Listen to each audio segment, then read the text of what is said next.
you saw the thumbnail, it is no secret that I love Mac Miller as an artist, producer, and as a person. For me, getting to know this man's music since middle and high school and quickly diverging myself to his entire discography over time, Mac Miller became one of my go-to artists to listen to on many different occasions.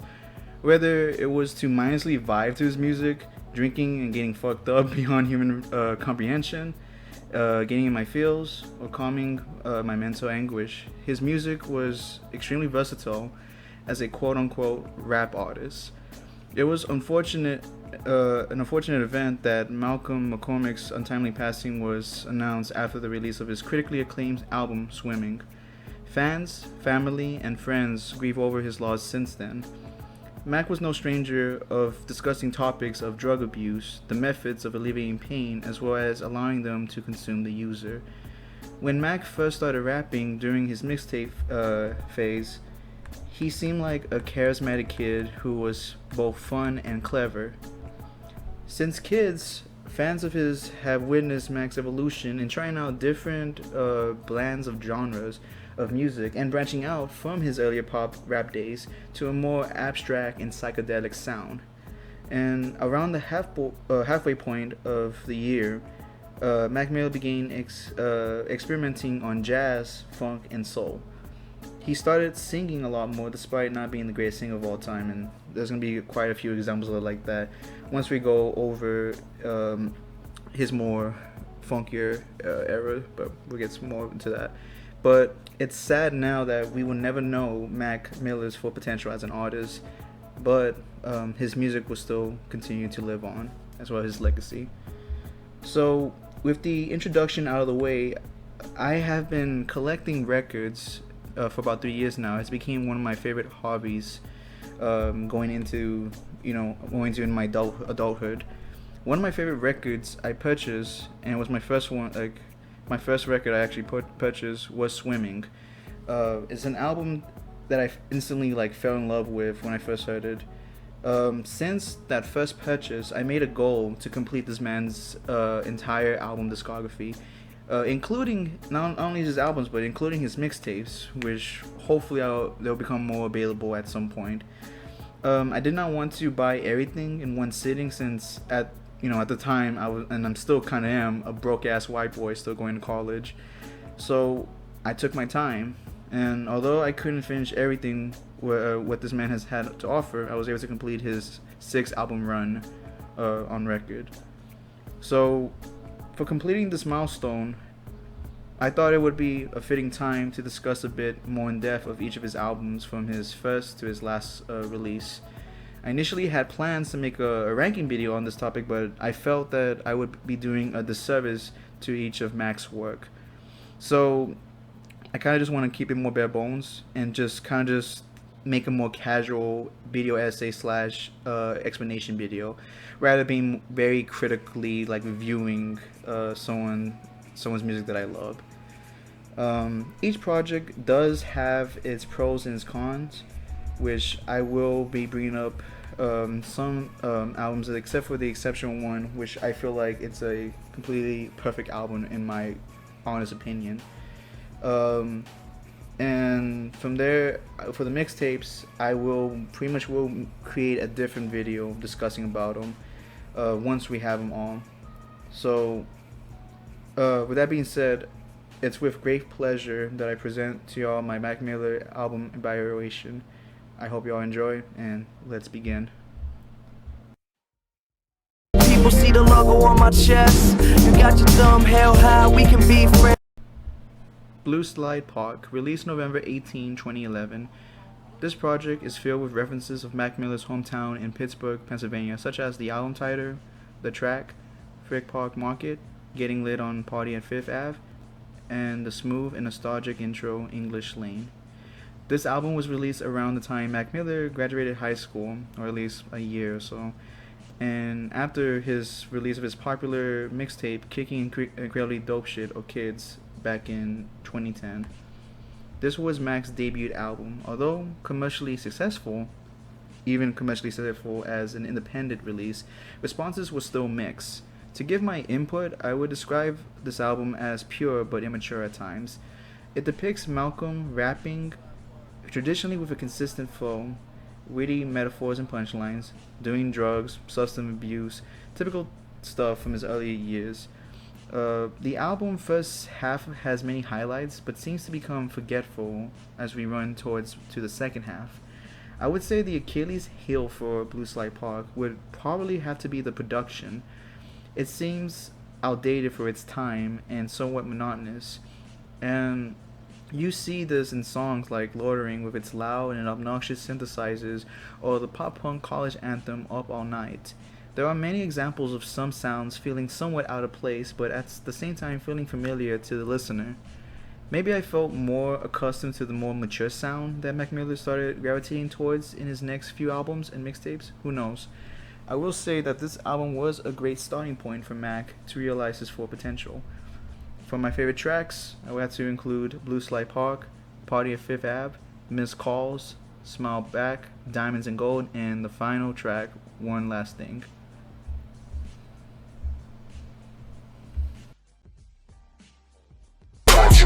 People worship these idols till they come in contact with God. Hoses on my Released June 18, 2013.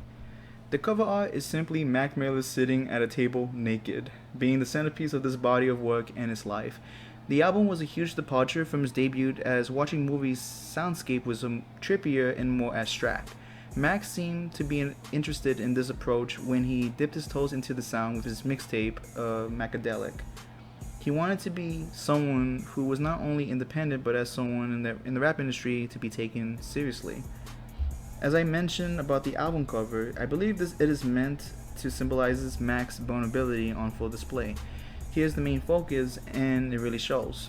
We get more introspective lyrics, not only that, but amazing features from TDE members Absol and Schoolboy Q in Matches and G's, Action Bronson in Red Dot Music, Earl Sweatshirt in I Am Not Real, as well as being a producer for a bonus cut for the intro track The Star Room.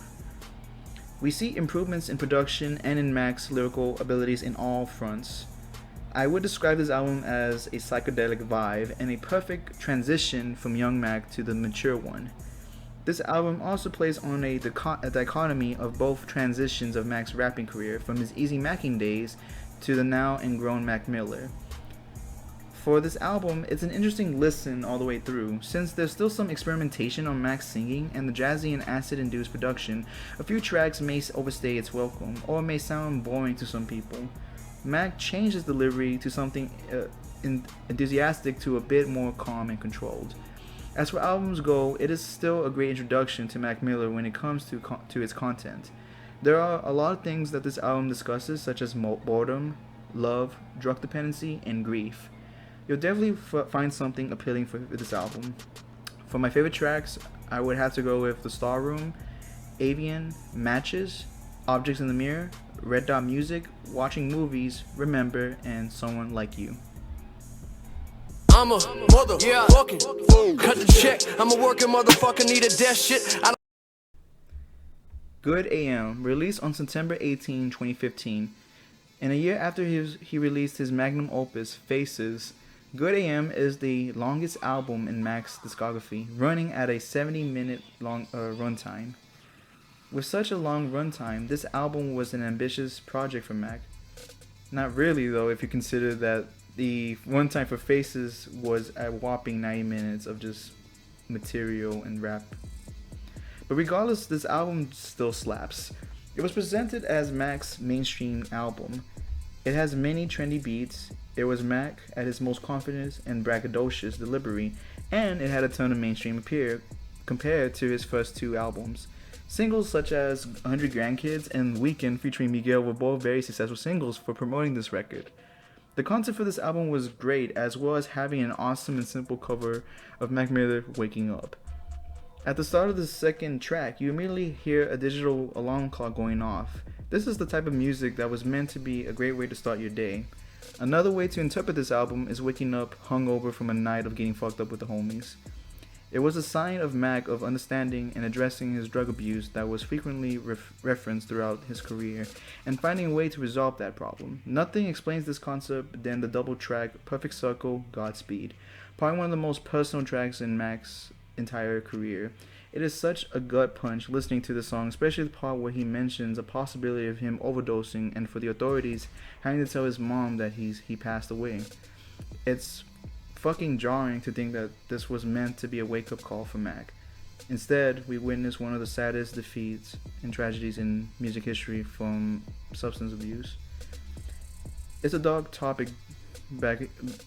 Since this was a dark topic, I wanted to kind of discuss more about how the music sounds. So let me get into it. Overall, we start to hear more positive sounding tracks where Mac actually sounds hungry. Many of the abstract elements found in watching movies with the sound off were mostly replaced by trap instrumentals, although you still kind of see little snippets in some of the tracks listed. Although there were some trap elements found in his first two projects, Good AM encompasses that sound to the fullest. There's at least half of them that are filled with trap instrumentals, and I absolutely love how relentless it sounded and how confident Mac rapping was in this. His flow alchemated to the current trends of rap, like rapping in triplets, shouty ad-libs. I can keep saying a bunch of positive things about this album. It is so good, really good. This was a project that I had under my belt as one of my favorite Mac projects for a long ass time, until we started getting more music from him. For my favorite tracks for this, I would definitely have to pick up Ren in Rome, Perfect Circle, Godspeed, Brand Name, 100 Grandkids, In the Bag, Breaking the Law, Cut the Check, Weekend, and Ascension. And again, this is one of my favorite albums from him.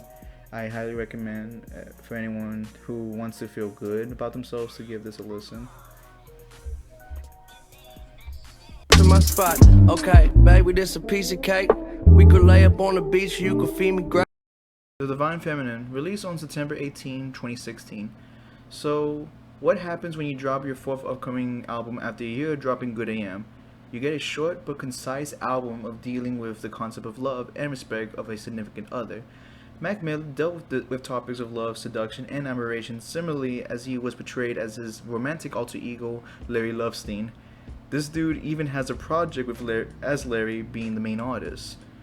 This became another transition to a much smoother and funkier Mac Miller. The Divine Feminine was actually my first real taste in listening to an entire Mac Miller album back in 2016. I was a sophomore in college at that time, where a great friend that I hooked up listening to hip hop recommended me to give this a listen to, and I was ready listening to it, and I gave it another listen, and I haven't listened to it ever since then actually. So it's been a while. I would listen to tracks here and there, but it wasn't something that I would frequently go back to.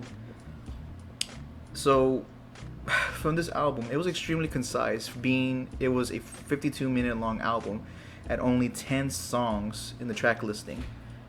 For the 10 track album, the 52-minute runtime seems off, but looking at the length, 2 songs together encompass at least a third of the album. These 2 songs being Cinderella and God is Fair, Sexy, Nasty. I believe these 2 tracks are important for explaining what the Divine Feminine is about. So let's get started with the first one. Cinderella is a 2-parter. The first part being a slow trap ballad accompanied by a beautiful vocal performance by Ty Dolla $ign. Mac Miller has some lovely imagery of telling his lover how he feels when they are together, or even more sexual lines of embrace and lust. Going to the final part, the beat subsides to a simple piano ballad which acts as a love letter to Ariana Grande. At the time, it was announced the two were dating. Coincidentally, she was also featured on another track called My Favorite Part, as her and Mac sing in a really lovely groovy duet. God is Fair, Sexy, Nasty has a crooning Kendrick Lamar singing the hook and Mac reiterating many of the major points of the album. The song ends in a lovely story from Mac's grandmother about the time she and her husband met. Starting out as complete strangers living close to one another, started becoming them just chatting and becoming good friends and then lovers, all from this like lonely apartment complex. I think this as a whole is a wonderful closer for the album. As for the entirety, songs are a lot happier. Max seems to be in a much positive headspace writing this project, and songs were very sensual, and instruments were very, for the first time, very smooth. We start to see Mac being more of a singer than a rapper in several instances, like in songs like Stay and My Favorite Part. I would sometimes go back to the album for some tracks, like I mentioned, but it didn't quite hit me, uh, thinking it would be a great album to listen to. When revisiting this project, however, I am still astonished on how concise and consistent the Divine Feminine is as a whole. So, I mean, with overall, I think I would highly recommend people giving this a listen if you are actually in love or you're just a hopeless romantic like myself. So, with that being said, my favorite tracks for the Divine Feminine would have to be Dang, Stay, Cinderella, My Favorite Part, Soulmate, Planet Goddamn, and God is Fair, Sexy, and Nasty.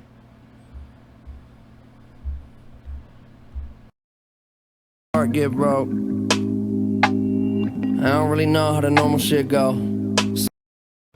Swimming was released alongside and overshadowed by the popular and long-awaited trap album Astroworld by Travis Scott. Swimming still did numbers and over time became Mac Miller's most commercially successful album, being the only album in his entire discography being certified platinum by the RIAA, while the rest of the albums being, with the exception of Divine Feminine, being gold. So, I remember listening to this album the following day after listening to Astroworld. I was drinking some wine, and I gotta say that was partly a mistake on my part, because for some fucking odd reason, some tracks off of Swimming gave me an emotional and guttural response from listening. It really caught me off guard, and it was mainly these melancholic sounds coming from like the second halves that at least a few of these tracks that kind of got me feeling kind of some type of way of like pretty much just utter defeat and sadness. Usually, Swimming is similar sounding to the Divine Feminine if we're talking about how smooth, jazzy, and funky it sounds. But in the contrast to the Divine Feminine, Swimming delve with the idea of staring, or more metaphorically, drowning in an abyss of darkness, with these very rare occasional moments on the record. There is a gleam of hope telling the listener that you can still swim through it all. This album has many depressing undertones throughout, but at the same time, the music and the sound is extremely comforting to listen to. Mac was still having problems with his substance abuse. Around this time, Ariana Grande broke up with him because their relationship felt like she was maintaining him to be sober. His battle against addiction was a roller coaster ride. He'll try to stay sober at points, but then quickly relapse. There was even a point where he got into a crash because he was pretty much driving under the influence. So it was definitely a lot of responsibility to take control. So with Swimming, it was illustrated as a dive through various hardships and finding peace through someone's own hell, I guess you could say. Self-Care is probably his most successful track to date that talks about taking things one day at a time and taking time for yourself mentally. This is backed up by background vocals from JID, plus a huge switch up that is commonly called Oblivion. Speaking of second halves, Perfecto depicts the main themes of Swimming, strong imagery of drowning or floating in an ocean. If you're stuck in place, you as a person will be unable to move forward, whether it is be another destination or land, or just moving forward in life to better yourself and discovering new opportunities.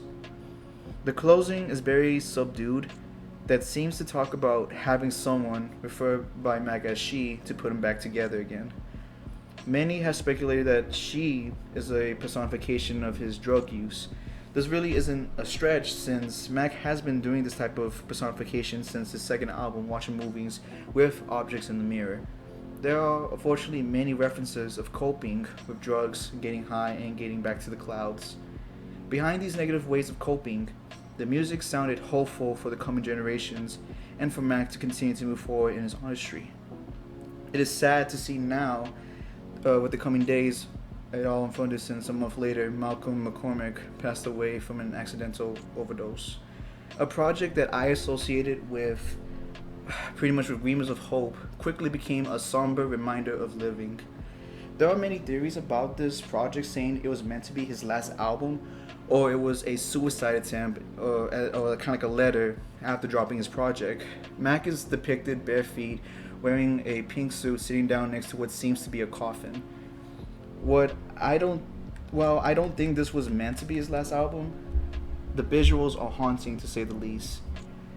Now, this album changed my life, my perspective of life and death, and that's still to this day fucking insane to think about. I constantly was playing swimming, studying for exams, and completing assignments when it was released every single fucking day.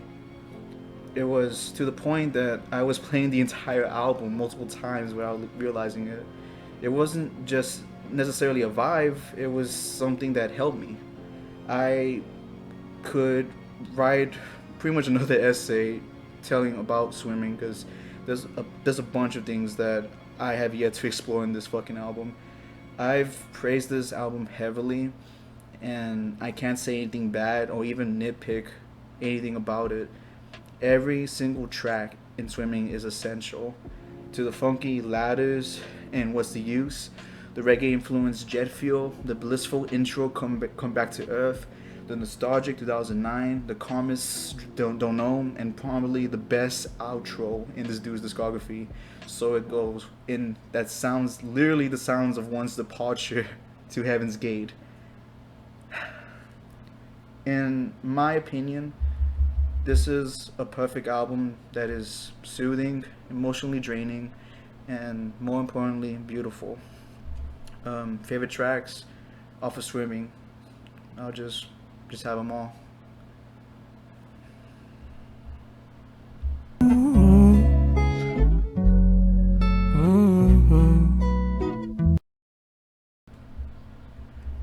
Circles, released posthumously on January 17, 2020. So, Circles is another great project that was mainly curated and completed by producer John Bryan. With posthumous releases, fans are usually afraid of the music industry milking their favorite artists to the ground without the artist or the family's consent.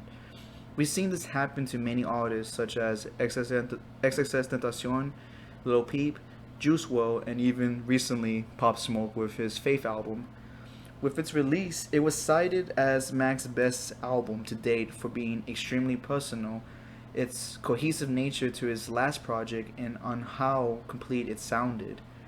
There were no signs of musical motifs that were just looped or strangely put together to create an awkward mess of a record. The production is spot on, just like Swimming and the Divine Feminine. Circles sounded amazing. Mac's family made a statement out online for the release of Circles being a companion piece slash sister album to Swimming. This fitted the lyrical themes of Swimming, as some of the last lines off of So It Goes relates to the concept of swimming in circles. The line saying, "My God, it goes on, just like a circle, I go back where I'm from." Life can be monotonous at times, doing the same shit over and over again every single day. Working, working out, chilling, eating, and then going to bed. It's a routine, and sometimes life just sucks, and every day is a stressful struggle. This soon can spiral out of control in an endless cycle. And I think that was the main thing Mac was going through when recording for both albums, and they just fit perfectly together. In comparison to Swimming, there is little to no rapping present on Circles. I would say there's only 2 or 3 tracks that are, I guess you would say, solely rapping tracks, those being Good News, Blue Wells, and Hands. It sounds more like an alternative singer-songwriter project more than anything. I know Mac isn't the greatest singer, as I stated from the intro, but he sounded amazing on this album. John Bryan filled in the gaps needed for the album and was able to center Mac's vocals over some lush instrumentals, and I think he did a wonderful job. This album, best way to probably describe it, is literally Mac Miller coming down to earth, giving the listener a big hug and telling us everything is going to be okay. It was mostly kind of like final his last goodbye, pretty much. Um, I was afraid to listen to this album because I know it was going to be the last time I'll be hearing a new Mac Miller joint. I drew in the courage to listen through it all the way through, and was impressed, although feeling empty towards the end. I kind of expected it to feel a sense of dread going into this project. The title track is quiet with some nice bass addressing his obvious loss. It's kind of a meta moment in this album. Blue World has an interesting sample with some clever rapping, pretty much about rapping about looking optimistic for brighter days. A few tracks on existential dread, depression, and being alright with passing away. So, I mean, Circles is a great example of a tribute to an amazing artist. It has every single component that would make a Mac Miller project, and I feel that Circles is something that Mac would love if he was still around today. If you want to get started to listening to Mac Miller's music, I strongly suggest listening to Circles and Swimming to get your feet wet.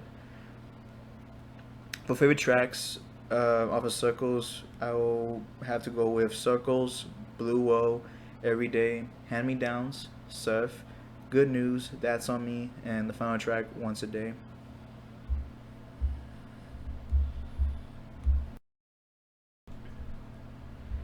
I guess I'm just gonna keep this shit short for the most part and slightly off scripted, but hopefully around this time, and I made notes to myself saying that when to complete this project, and I actually thought about it and like looking up, like researching the albums and shit. I hopefully will have this video out on August 3rd at least. At least that would be the plan. And if it is, I want to say happy 3rd anniversary to Mac Miller's Swimming album, because I mean I have a lot, like that album is just pretty amazing to me, and it definitely left a mark on me, and I'm pretty sure a lot of people as well. So this journey and experience has been amazing. I feel that I've gotten better mentally, growing as an adult, just existing here, being with people that I love, and I know every day I'm still learning, trying to be a better person, and pretty much just because I know I'm still going through shit to this fucking day, but I just need to kind of start looking things in a more brighter perspective. So Mac's legacy will forever be remembered, and I'm thankful for the time he's been alive and for the music that got me through some tough shit. All I can say is that I hope he's in a better place, and to hopefully the time that he was alive, and to help give his family, friends, and his fans a sense of solace and peace. So rest in peace, Malcolm McCormick, and thank you for everything, and thank you all for sticking around. It definitely means a lot to me. And I guess that'll be it. Take care and peace out. See you.